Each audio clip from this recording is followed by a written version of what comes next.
আচ্ছা, তো আমরা এর কবিতার প্রশ্নগুলো পড়া শুরু করি। প্রথম প্রশ্ন হচ্ছে, describe the personality of Morgan as you find in a prayer for my daughter. তো এখানে তুমি মর্গানের কি সকল পার্সোনালিটি এই কবিতার মধ্যে তুমি ট্রেস করতে পেরেছো, এটা এখন তোমাকে বলতে হবে। তো সাধারণত আমরা ডব্লিউ.বি. ইয়েটসের বেশিরভাগ কবিতাতে, in most of the poems written by W B. Yeats, we can see there is a trace of Morgan. এবং এটা বলা হয়ে থাকে যে মর্গানের যে ব্যক্তিত্ব, তার পার্সোনালিটি, তার হচ্ছে পলিটিক্যাল স্ট্যান্ড, এটা তার কবিতাকে অনেকভাবে অনুপ্রাণিত করেছে। তো প্রথমভাবে Morgan was a woman of great beauty, প্রচণ্ড সুন্দর ছিলেন তিনি, বুঝতে পারছো?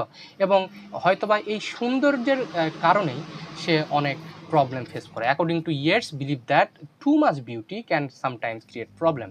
এজন্য তিনি এই কথাটা বলেছেন যে, may she be granted beauty and yet not beauty to make strangers eye distraught. তিনি চান তার মেয়ে সুন্দর হোক, কিন্তু এটা তিনি চান না যে তার মেয়ে একদম এক্সেসিভ বিউটি, মানুষের স্ট্রেঞ্জারদের চোখ ঝলসায় যাওয়া সৌন্দর্য তিনি চান না।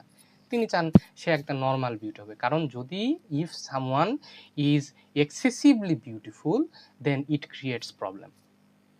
ওকে, দেন তারপরে আমরা এখানে দেখতে পাই যে তার এই যে মর্গান কেমন ছিল, সে স্ট্রং মাইন্ডেড অ্যান্ড ওপিনিয়নেটেড ছিল। তিনি ওপিনিয়নেটেড মানে কি, এই যে তার যে বদ্ধ পরিকর, তার ধ্যান ধারণা ছিল যে আমি যেটা বলেছি এটাই ঠিক, অথবা আমার যে আইডিওলজি, এটার যদি বাইরে তুমি যাও তাহলে আমি তোমাকে সহ্য করতে পারবো না, এই ধরনের strong minded and her opinion was very strong. He had a strong political belief and devoted her life to freedom of আয়ারল্যান্ডকে স্বাধীন করতে তার কিন্তু অবদান অনেক ছিল। ইয়েটস অ্যাডমায়ার্ড হার কারেজ, তার যে সাহস এটাকে তিনি অ্যাডমায়ার করেছেন, but he also thought that her strong opinions often ব্রট anger and unhappiness to her life. এই যে তার যে ঘাটতেরামি, যে আমি যেটা বলেছি, আমি যেটা বলবো সেটাই হবে, অথবা আমি যেটাকে ভুল ভেবেছি সেটা কখনোই ঠিক হতে পারবে না। হ্যাঁ, তো এগুলার কারণে তার জীবনে অনেক সময় কষ্ট দুঃখ নেমে এসেছে। আচ্ছা, এরপরে দেখি অ্যানাদার কোয়ালিটি, ইম্পর্টেন্ট কোয়ালিটি হচ্ছে তার প্রাইড এবং ইন্ডিপেন্ডেন্স। তার যেই সেন্স অফ প্রাইডনেস, তার মধ্যে যে একটা দাম্ভিকতা এবং তার যে স্বাধীন চেতনা, তার she like to make her own decisions and did not easily change her mind. একবার তার মনে যেটা আসছে সেটাই, সে তার ওপিনিয়ন কখনো চেঞ্জ করে না, তার ডিসিশন কখনো সে চেঞ্জ করেনি। Yeats respected her strength, but he felt that pride sometimes prevented her from enjoying a peaceful and happy life. এই যে অহংকারের কারণে তার মনে হয় যে কখনো কখনো একটা সুন্দর জীবন যাপনের জন্য তার এই যে অহংকারটা একটা বাধা হিসাবে সামনে এসে দাঁড়িয়েছে। Okay, the poet also suggest that Morgan did not always value kindness. সে কাইন্ডনেসকে সে ভ্যালু করতো না, মানুষের ভিতরে যে নমনীয়তা এটাকে সে ভ্যালু করতো না, কার্টেসি সৌজন্যবোধ এটাকে সে ভ্যালু করতো না, সিম্পল ফ্যামিলি হ্যাপিনেস এবং মানুষ যে পারিবারিক যে একটা সুখ, পারিবারিক যে একটা সৌন্দর্য, এটাকে সে কখনো ভ্যালু করতো না। এই কারণেই হয়তোবা সে তার পারিবারিকভাবে সে কখনো সুখী হতে পারে না। আচ্ছা, in conclusion, Morgan is presented as beautiful, brave, intelligent, proud, independent, and strong-willed. At the same time, yet suggests that she has true proud and true opinionated. Through our example, he teaches that kindness, humility, and inner beauty are more valuable than physical beauty and pride. এবং এই শিক্ষা থেকেই তিনি কিন্তু এটা বুঝতে পেরেছেন যে মানুষের ভালোবাসা, মানুষের প্রতি দয়াশীলতা, ভেতরের মানুষের যে সৌন্দর্য, এটা বাহ্যিক সৌন্দর্যের চেয়ে অনেক বেশি গুরুত্বপূর্ণ। ওকে, এরপরে তিনি এই প্রশ্নগুলো একদমই সহজ, এই কবিতাটাও খুব সহজ এবং এই প্রশ্নগুলোও খুব সহজ।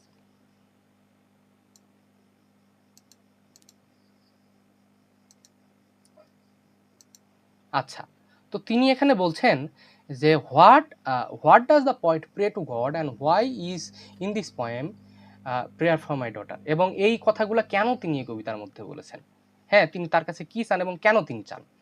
তো দেখো, তিনি বলছেন, এ prayer for my daughter offers a sincere prayer two god for his little daughter. এবং সে তার মেয়ের কাছে, এই যে বাইরে যে ঝড় হচ্ছে, এই ঝড় তার মনের মধ্যেও একটা ঝড় তুলেছে। হ্যাঁ, ঝড় তুলেছে, সে ভাবছে তার ফিউচারে তার মেয়ের সাথে হয়তো না জানি কি হয়, এই সংঘর্ষপূর্ণ এই ক্রুয়েল পৃথিবীতে তার মেয়ে কিভাবে বাঁচবে। এ কারণে সে প্রার্থনা করছে ঈশ্বরের কাছে। কি কি সে প্রার্থনা করছে দেখো। প্রথম সে চাচ্ছে the poet first prays that his daughter may be safe, healthy and happy. প্রথমে সে চাচ্ছে তার মেয়ে যেন সেফ থাকে, সে যেন প্রবলেম অথবা এই দুঃখগুলো তাকে যেন ধরতে না পারে, সে যেন হেলদি হয়, সে যেন হ্যাপি হয়। ঠিক আছে, এরপরে সে বলছে যে Yeats also praise that her daughter may have beauty but not too beauty. সে বলছে যে আমার মেয়ে সুন্দর হবে, কিন্তু please God do not give her excessive beauty, because excessive beauty sometime leads to unnecessary problem. এই সমস্যাগুলোর সম্মুখীন হতে হয়, আমি চাই না আমার মেয়ে এই ধরনের সমস্যাগুলোর সম্মুখীন হয়। আচ্ছা, তোমাদের মধ্যে কেউ একটু বলো দেখি যে যদি কেউ এক্সেসিভ বিউটি হয় তাকে কি ধরনের সমস্যাগুলো ফেস করতে হতে পারে, অথবা তার চারিত্রিক অথবা বৈশিষ্ট্যগত কি কি পরিবর্তন আমরা লক্ষ্য করব যদি সে অতিরিক্ত সুন্দর হয়। সবাই প্রপোজাল দিবে। আচ্ছা, আরেকটা সমস্যা হবে যে মুখে ব্রণ উঠলে তার এই বিয়েদের সামনে আসতে চাইবে না। কি ধরনের শয়তান। তার ন্যাচারাল কাইন্ডনেসটা হারায় ফেলবে। হ্যাঁ, তারপর অহংকার থাকবে। অহংকার থাকবে। আর কি তার মেয়েগুলা ঠিক মধ্যে আছে। একদম অভিশপ্ত হওয়ার হ্যাট্রেট সম্ভাবনা উৎপন্ন আছে। হবে। হ্যাঁ, কি একজন একজন করে বলো। দাদা, অনেক ছেলেরাও বিরক্ত করে, গুন্ডা টাইপের গুলা বেশি। হ্যাঁ, তারপর তার মধ্যে অনেক হ্যাট্রেট জন্ম হবে। এদের মনে হয় প্রশ্ন কমন পড়ছে রে। অনেক অনেক ছেলেকে ঝুলিয়ে রাখবে। হ্যাঁ, এর প্রশ্ন কমন পড়ছে এর। দাদা আমি বলবো একটা, হ্যাঁ বলো। অপ্রয়োজনীয় মনোযোগ দেওয়া আর কি ছেলেদের একটা সমস্যা আর কি। তখন সুন্দর হইলে ছেলেরা মানে প্রায়শই দেখা যায় যে অপ্রয়োজনীয় মনোযোগ দেয় আর কি মেয়েটার প্রতি। হুম হুম, গুড। আর কি কেউ কোনো কিছু বলবা? সবার প্রপোজাল তো অ্যাকসেপ্ট করতে পারবো না, পরে অনেক অভিশাপের হইব আর কি। আচ্ছা ঠিক আছে, আমি বুঝতে পারছি যে অনেকের আজকে মনে হয় প্রশ্ন কমন পড়ছে। এত তোমরা রেসপন্স তো জীবনেও করো না রে, বাপ রে বাপ। আমি তো গর্বে গর্ভবতী হয়ে গেলাম রে, বাপ রে বাপ, এত তোমরা উত্তর করছো, মোটামুটি সবাই উত্তর করছে। আচ্ছা গেল, তাই এগুলা সে চায় যে অতিরিক্ত সে যেন বিউটিফুল না হয়। আবার সে কি চাচ্ছে, সে চাচ্ছে তার মেয়েটা যেন কাইন্ড হার্টেড হয়, তার মধ্যে যেন হিউমিলিটি হয়, মানুষকে সে যেন ভালোবাসে, তার মধ্যে যেন গুড ম্যানার যেন থাকে তার মেয়ের মধ্যে, তার মধ্যে যেন ওয়াইজডম থাকে। ঠিক আছে, এরপরে সে চাচ্ছে কিছু কিছু ক্যারেক্টারিস্টিক তার যেন ধারে কাছে না আসে। কি সেটা? সে বলছে W B Yeats prays that his daughter may stay away from hatred. সে হ্যাট্রেট থেকে যেন দূরে থাকে, সে প্রাইড থেকে যেন দূরে থাকে, সে যেন স্টাবন ওপিনিয়ন, মানে আমি যেটা বলছি সেটাই। হ্যাঁ, আমি বলছি যে আমার মতো ভালো আর কেউ পড়াতে পারে না, পৃথিবীতে আমার মতো ভালো কেউ পড়াতে পারবে না। সে যদি শেক্সপিয়ারের নানাও হয় সেও আমার মতো পড়াতে পারবে না। এই স্টাবন ওপিনিয়ন এগুলো থাকা যাবে না। দেন তারপরে finally the poet press his daughter will Mary a good man. হ্যাঁ, এটা সে পরে বলছে, লাস্টে গিয়ে সে বলছে যে আমার মেয়েটার যেন ধনী নয় কিন্তু একজন যেন ভালো মানুষের সাথে আমার মেয়ের বিয়ে হয়, যেখানে যেই বাড়িতে যেখানে সে বসবাস করবে সেখানে ভালোবাসা থাকবে, কার্টেসি থাকবে, সেখানে ট্রেডিশন থাকবে, হ্যাঁ পরিবারগত সমাজগত যে ঐতিহ্যের প্র্যাকটিস হবে ওইখানে, এবং সেখানে পিস থাকবে।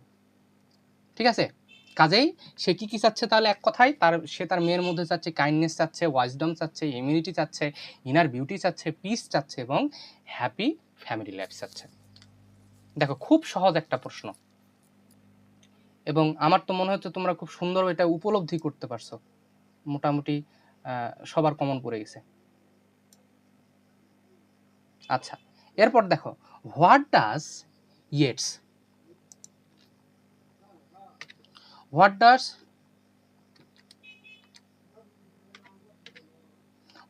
Yeats mean by intellectual hatred. Intellectual hatred বলতে তিনি কি বোঝাচ্ছেন, বুদ্ধিমত্তাগত যে ঘৃণা, এটা দ্বারা তিনি কি বোঝাচ্ছে দেখো।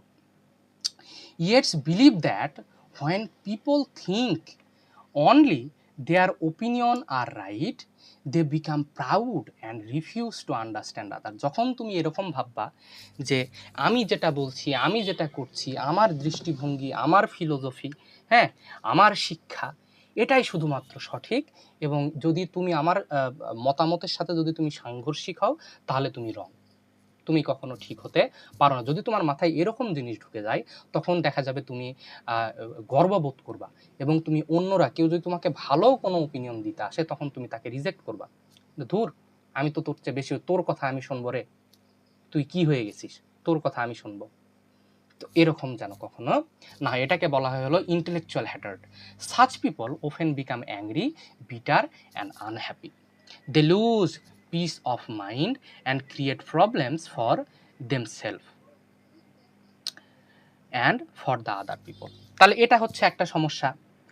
Many critics believe that Yeats is thinking about Mordgan when he writes this line. এবং অনেক ক্রিটিক এটা ভাবেন যে মর্গান যখন এই কবিতাটা লিখছে, এই কথাগুলো সে যখন লিখছে, তার মাথাতে শুধু একজন মানুষ ছিল, সে মানুষটার নাম কি? Morgan. Morgan was a beautiful and brave woman, but she was deeply involved in politics. She had very strong political opinions and spent much of her life fighting for Irish independence. হ্যাঁ, সে পলিটিক্সের সাথে সে involve ছিল, এবং তার একদম strong opinion ছিল এগুলোর প্রতি। Yeats admired her courage, but he felt that her strong opinion filled her life with anger and prevented her from finding peace and happiness. এতে তার যে একটা স্ট্রং ওপিনিয়ন ছিল, তার মধ্যে যে ইন্টেলেকচুয়াল হ্যাটার ছিল, এ কারণে সে কখনো জীবনে পিস, শান্তি এবং হ্যাপিনেস সে কখনো ইয়ে করতে পারেনি। That is why the poet prays that his daughter will not become too proud or too opinionated. He wants her daughter to be kind, gentle, humble and peaceful. মনে হয় বুঝতে পারছো তোমরা? He believes that these qualities are much more important than winning argument or proving others wrong. হ্যাঁ, যদি তোমার মনে যদি শান্তি থাকে, যদি তুমি কাইন্ড হও, যদি তুমি ভদ্র হও, যদি তুমি হাম্বল হও, হ্যাঁ, তাহলে এগুলা হচ্ছে গুরুত্বপূর্ণ। তুমি অন্যকে ভুল প্রমাণ করা, অন্যের সাথে আর্গুমেন্ট, এগুলার চেয়ে তোমার মধ্যে যদি এই ধরনের গুণাবলীগুলো থাকে, তাহলে তুমি ওই মানুষকে ভুল প্রমাণিত করার জন্য তুমি তার পিছনে দৌড়ায় বেড়াবে না, তোমার মধ্যে একটা শান্তি থাকবে। তো ও যা বলে বলুক, কি সমস্যা তাই? Yeats also believes that a person without hatred can remain happy even during difficult times. A peaceful mind is stronger than a mind filled with anger. একজন মানুষের মন যেটা শুধুমাত্র এই হ্যাটার্ড দিয়ে ভর্তি, সেই মানুষগুলার চেয়ে কিন্তু যার মনে শান্তি আছে, যার মনে এই হ্যাটার্ড নাই, সে যে সবাইকে ভালোবাসে, সে কিন্তু অনেক বেশি strong. Therefore, he asks God to protect his daughter from this kind of hatred and teach her to live with love and kindness. Okay? In conclusion, intellectual hatred means deep hatred caused by strong opinion, pride and fixed beliefs. Intellectual hatred তার মানে কি? মানে হচ্ছে তোমার মধ্যে যদি strong opinion থাকে, pride থাকে এবং ফিক্সড বিলিফ, যে তোমার একটা বিশ্বাস আছে যে এর বাইরে আর কোনো কিছু হতেই পারবে না, এগুলাকে বলা হয় হচ্ছে intellectual হ্যাটার্ড।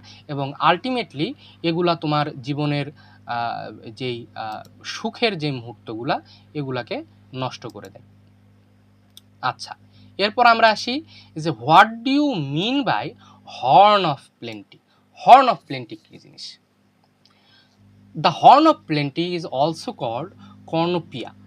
It is an important symbol in prayer for my daughter. In Greek mythology, it is a magical horn that is always full of fruit, flower, food and other good things. Greek mythology অনুযায়ী এটা একটা হলো magical horn, যেটার মধ্যে সব কিছু ভরপুর থাকবে, ফুড, ফ্লাওয়ার, এগুলো সব কিছু এখানে ভরপুর থাকবে।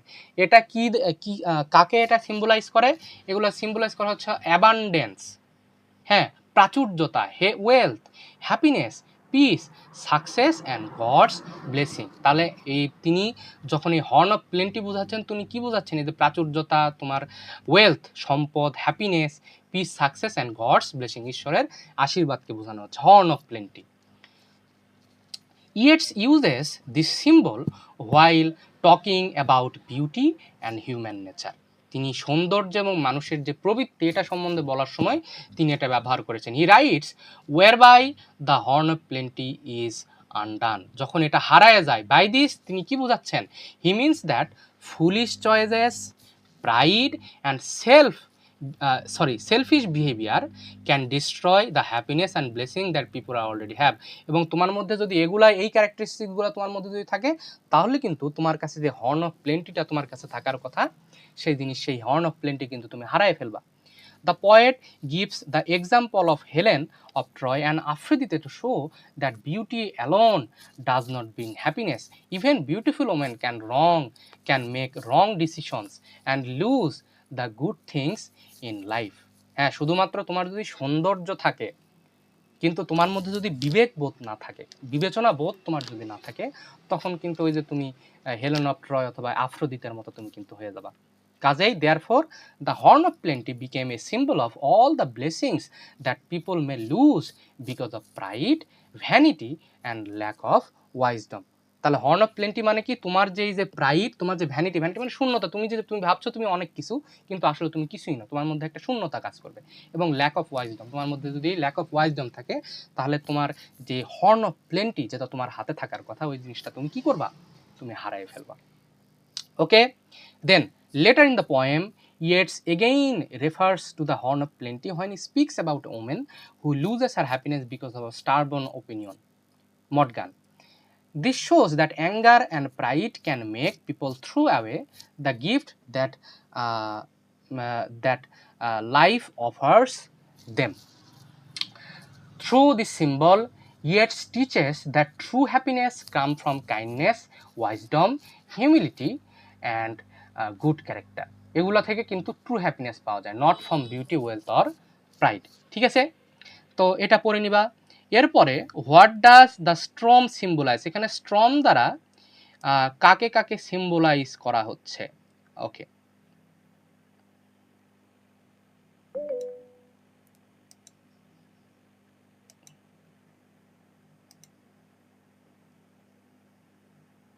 কি রে এত জলদি আসছো কেন?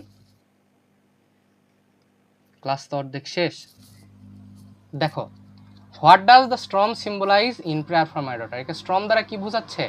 দেখো এখান থেকে, the poem opens with the lines one more the storm is howling. এটার দ্বারা তিনি কি বোঝাচ্ছেন? যে বাহিরে তো ঝড় হচ্ছেই, আমার মনের মধ্যেও একটা ঝড় হচ্ছে। কেমন ঝড় সেটা? আমার মনের মধ্যে ঝড় কাজ করছে, কারণ আমি আমার মেয়েকে নিয়ে চিন্তিত। এই যে বর্তমানে যে পৃথিবীটা, এই পৃথিবীর মধ্যে আমার মেয়ে কিভাবে এক্সিস্ট করবে, এটা নিয়ে আমি চিন্তিত। দ্য স্ট্রম এখানে সিম্বলাইজ করছে কাকে? এখানে স্ট্রম সিম্বলাইজ করছে হচ্ছে ওয়ারকে, সিম্বলাইজ করছে পলিটিক্যাল ভায়োলেন্সকে এবং সোশিয়াল আনরেস্টকে। ওই তৎকালীন সময়ে যখন এই কবিতাটা লেখা হচ্ছিল, a great conflict in Ireland and Europe, Ireland এবং ইউরোপের মধ্যে কিন্তু একটা যুদ্ধ বিগ্রহ তখন লিখেছিল। He had seen war, hatred and political fighting. তিনি এগুলো সব দেখেছেন এবং দ্যাটস ওয়াই তার মধ্যে এই অ্যাংজাইটি কাজ করছে, তার মেয়ের সাথে হয় না জানি কি হবে।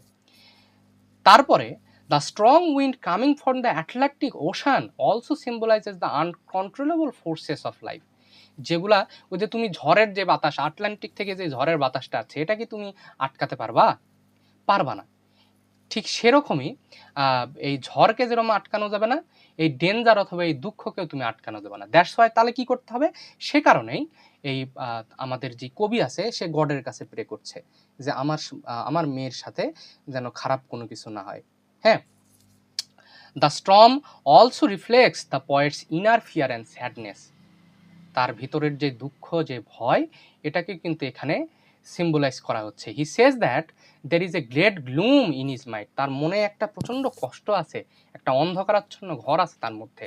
As he listens to the wind and imagine the future become more worried, ভবিষ্যতের কথা সে চিন্তা করছে এবং সে আস্তে আস্তে বিমর্ষ হয়ে পড়ছে। ঠিক আছে, in conclusion the war symbolises, the storm symbolises, কিসে কিসেকে সিম্বলাইজ করে? ওয়ারকে সিম্বলাইজ করে, ভায়োলেন্সকে সিম্বলাইজ করে, হ্যাট্রেড, আনসার্টনিটি, অনিশ্চিত, হ্যাঁ, জীবন অনিশ্চিত, and the dangers of life. ঠিক আছে, এরপরে দেখো এখানে গ্রিন লরেল ট্রি, কবিতাটা পড়ার সময় কিছুক্ষণ আগে বললাম, বলো দেখি গ্রিন লরেল ট্রির একটা বৈশিষ্ট্য বলো তো।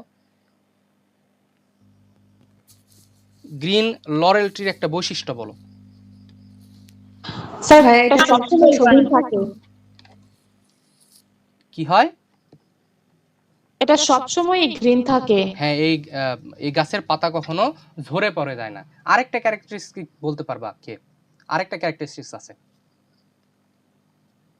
এটার মূল কেমন হয়, এর শিকড় কেমন হয়? স্ট্রং। স্ট্রং, অনেক গভীর পর্যন্ত যায়। That's why the root of this kind of tree is very strong one. তো এখানে সে লরেল ট্রি তাহলে কি হয়, এটা সব সময় গ্রিন থাকে এবং সে চাচ্ছে যেন তার মেয়ের মধ্যে সব সময় পিস থাকে, তার মধ্যে যেন একটা স্টেবিলিটি থাকে, মেন্টাল স্টেবিলিটি যেন তার মেয়ের মধ্যে থাকে, স্ট্রেংথ থাকে এবং লাস্টিং হ্যাপিনেস যেন তার মধ্যে থাকে। আবার তিনি আবার চাচ্ছেন যে তার যেন একটা স্টেবল ফ্যামিলি লাইফ যেন থাকে। সে জানেন যে একটা মানুষ সুখীভাবে বাঁচতে গেলে তার কিন্তু একটা স্টেবল ফ্যামিলি লাইফ তার কিন্তু থাকতে হয়, পরিবারের একটা সাপোর্ট থাকতে হয়। হ্যাঁ, that's why he is saying rooted in one dear perpetual place, মানে এক জায়গায় সে যেন স্থিতি থাকে তার মেয়ের। তারপর লরেল ট্রি আবার সিম্বলাইজ করে কাকে? Inner beauty and good character. Inner beauty and good character, তার মেয়ের যেন ইনার বিউটি থাকে, বাহ্যিক সৌন্দর্যের দরকার নেই, তার মেয়ের যেন তার ভেতরটা যেন তার মেয়ের সুন্দর হয় এবং তার মেয়ের যেন গুড ক্যারেক্টার থাকে, তার মেয়ের চারিত্রিক বৈশিষ্ট্য যেন ভালো হয়, সে যেন মানুষকে সম্মান করতে পারে, সে যেন মানুষকে ভালোবাসতে পারে। ওকে, আচ্ছা, the image of lauryl tree is connected with another image, সেটা কি? Hidden tree. এই লরেল ট্রিটা কিন্তু সাধারণত বনের মাঝখানে হয়, একটা লুকানো অবস্থায় থাকে। ঠিক সেরকমই আমার মেয়ে বেড়ে উঠবে ন্যাচারালি, আমার মেয়ে চেয়ারফুল থাকবে এবং সে অন্যদেরকে আশ্রয় দিবে এবং তার মধ্যে কোনো অ্যাঙ্গার অথবা প্রাইড থাকবে না, এগুলা সে চাচ্ছে তার কাছে। এবং এই লরেল ট্রি দ্বারা সাধারণত এই জিনিসগুলাই বোঝানো হচ্ছে। কি বোঝানো হচ্ছে? Lastly strength, piece, stability, lasting happiness and loving family life, এইগুলা হচ্ছে গ্রিন লরেল ট্রি দ্বারা বোঝানো হয়। গেল। এরপরে দেখো এই কবিতার সবচেয়ে গুরুত্বপূর্ণ প্রশ্নের মধ্যে একটা হচ্ছে এটা, what are the autobiographical elements do you find in the poem a prayer for my daughter? Autobiographical element মানে কি, কে বলতে পারবা? আচ্ছা দাদা, এটা অটোবায়োগ্রাফিক্যাল এলিমেন্টস হবে নাকি ইভেন্টস? এটা ইভেন্ট লেসন তো। সরি, ইভেন্ট আছে, হ্যাঁ ইভেন্টই হবে এটা। অটোবায়োগ্রাফিক্যাল ইভেন্ট, এখানে তার যেই তার জীবনের যে ঘটনাগুলো আছে, এখানে বলা হচ্ছে তার জীবনের এই ঘটনাগুলো যেগুলো আছে এগুলো তার সাথে মিলে কিনা, তার জীবনের সাথে ঘটনাগুলো। অটোবায়োগ্রাফিক্যাল শব্দের অর্থ তার জীবনের সাথে, পার্সোনালিটির সাথে, তার নিজস্ব জীবনের সাথে যেগুলোর মিল থাকে সেগুলোকে বলা হয় অটোবায়োগ্রাফিক্যাল। ঠিক আছে, তো এখানে কি কি আছে? ফার্স্ট অটোবায়োগ্রাফিক্যাল ইভেন্ট কি? Birth of Yeats daughter Anne Yeats, তার মেয়ের নামও আমরা এখানে জেনে গেলাম, তার মেয়ের নাম হচ্ছে Anne Yeats. The poem was written in 1919 soon after Anne was born. তাহলে বোঝা যাচ্ছে যে এই ইভেন্টটা, এই কবিতা এবং তার মেয়ের ইভেন্টটা একদম কাছাকাছি, তাহলে এই ঘটনাটা তাদের সাথে মিলে যাচ্ছে। ঠিক আছে, at the beginning of the poem the poet describes little daughter sleeping peaceful in the cradle. Cradle শব্দের অর্থ হচ্ছে দোলনা। হ্যাঁ, while the violent storm is blowing outside he writes my child sleeps on. This is a real event from Yeats own life looking at the sleeping child। মানে এটা হচ্ছে তার এই কবিতা এবং তার মেয়ের জন্ম একই সময়, কাজেই এখান থেকে আমরা বুঝতে পারি যে এটা একটা অটোবায়োগ্রাফিক্যাল ইভেন্ট, তার জীবনের ঘটনা এটা। তারপরে অ্যানাদার অটোবায়োগ্রাফিক্যাল ইভেন্ট কি? Stormy condition of Ireland. এখানে ঝড়ের কথা তিনি যে বলছেন, ওই যে তৎকালীন সময়ে যে আয়ারল্যান্ডে যে যুদ্ধ বিগ্রহ হচ্ছিল, হ্যাঁ, সে কারণে আমরা this is also an autobiographical event, তার বাড়ির যে ঝড় এবং দেশের যে কন্ডিশন, এই দুইটা মিলে আমরা বলতে পারি this is an also autobiographical event. Then এখানে আমরা এই কবিতার মধ্যে আমরা ট্রেস করতে পারি about his opinion on a particular girl.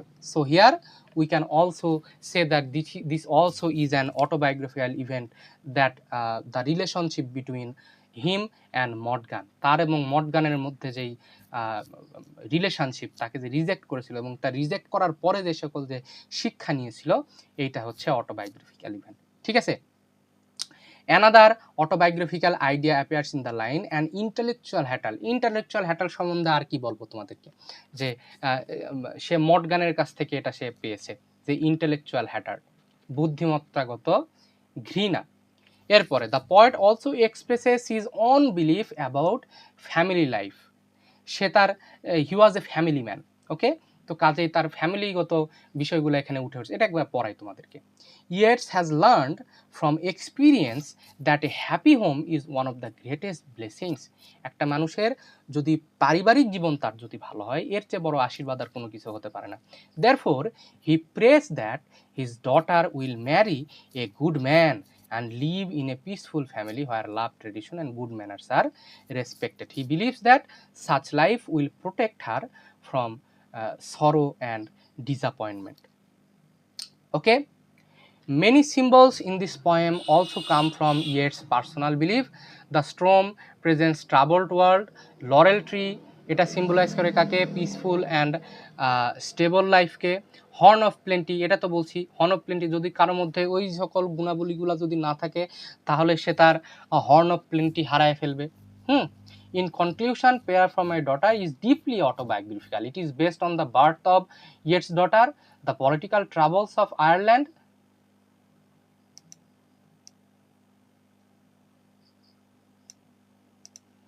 তাহলে এটা ইট ইজ বেসড অন তার মেয়ের জন্ম, তখনকার তৎকালীন আয়ারল্যান্ডের যে পলিটিক্যাল আনরেস্ট, তার হচ্ছে মডগানের সাথে তার unhappy love, and his new ideas about beauty, love and family, love, family and piece.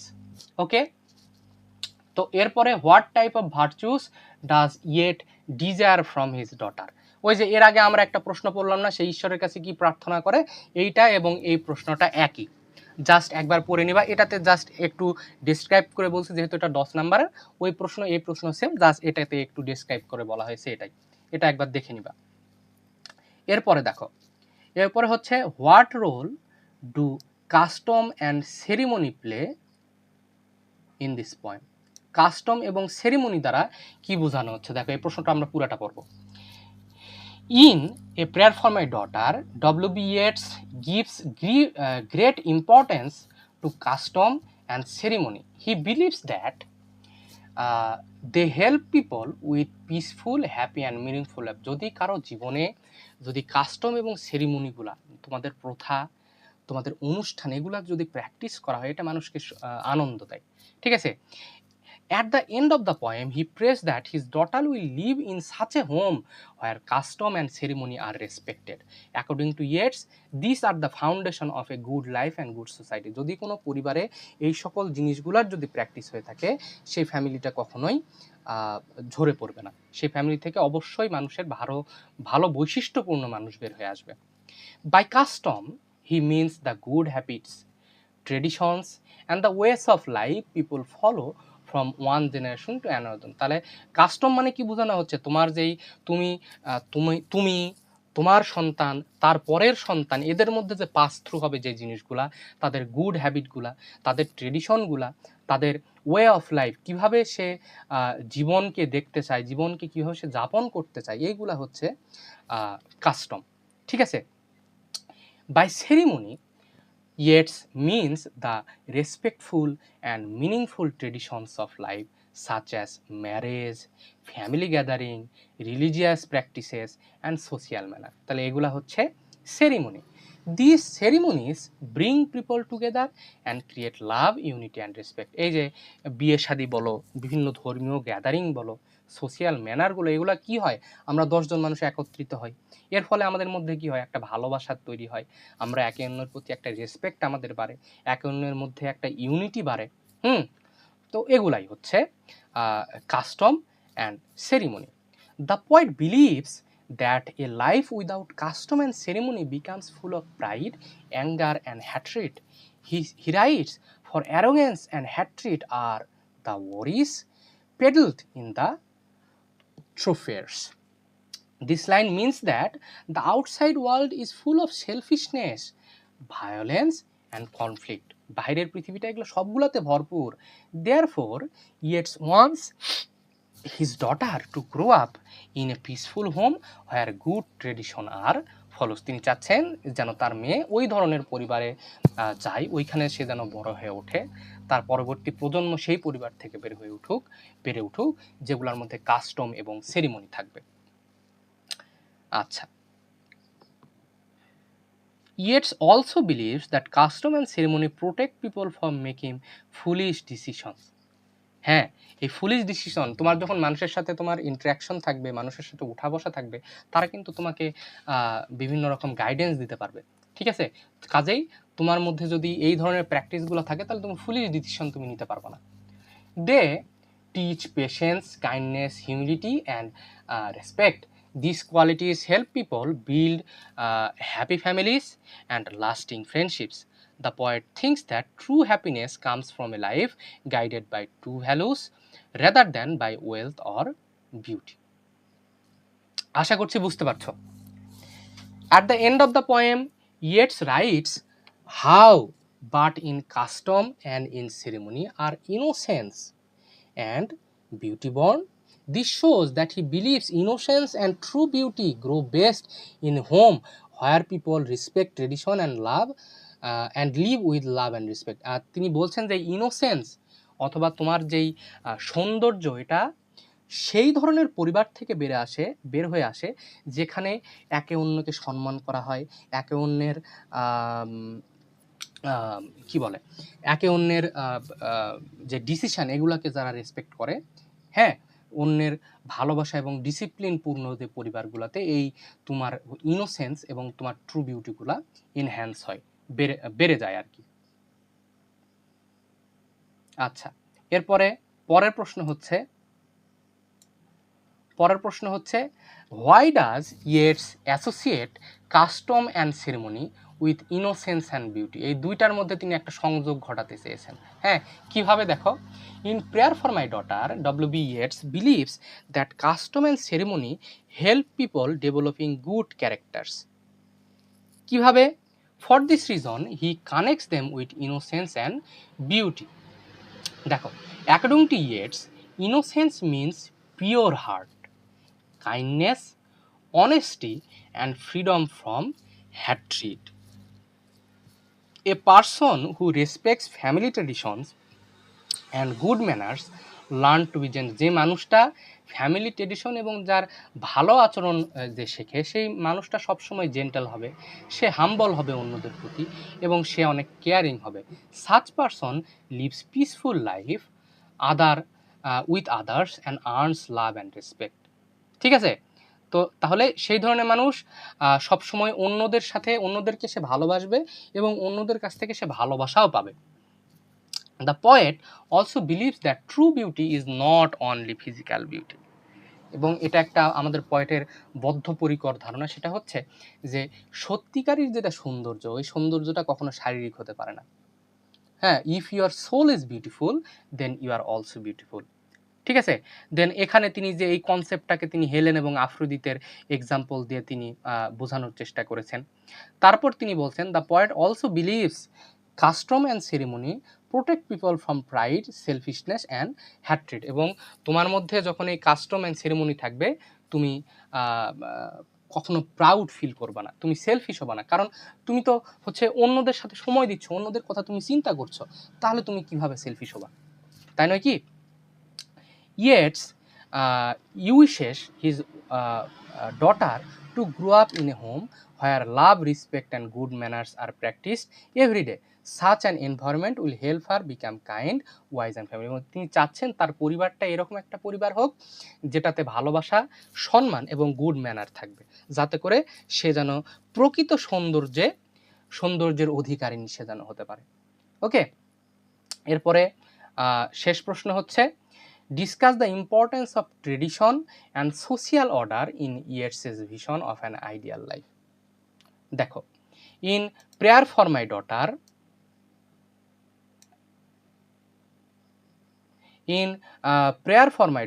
W.B. Yeats believes that tradition and social order are very important for happy and peaceful life. He wants his daughter to grow up in a world where people respects family values, good manners and social customs.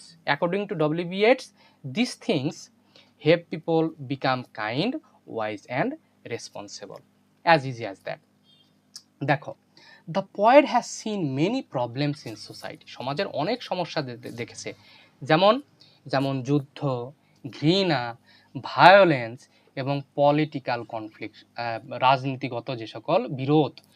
This experiences made him believe that people need strong family values and good traditions to live peacefully. Therefore, he prays that his daughter, তাহলে তিনি জানতেন, যদি আমাদের মধ্যে strong family value থাকে এবং আমাদের মধ্যে যদি গুড ট্রেডিশন থাকে, তাহলে কিন্তু আমরা এই ধরনের কাজ কখনো করতে পারবো না। একজন মানুষ যুদ্ধে যে জড়িত হয়ে পড়ে তার অনেক কারণ আছে। তার একটা হচ্ছে এরকম, যদি তোমার মধ্যে যদি মানবিকতা থাকে তাহলে তুমি কিন্তু একজন মানুষকে মারতে পারবা না।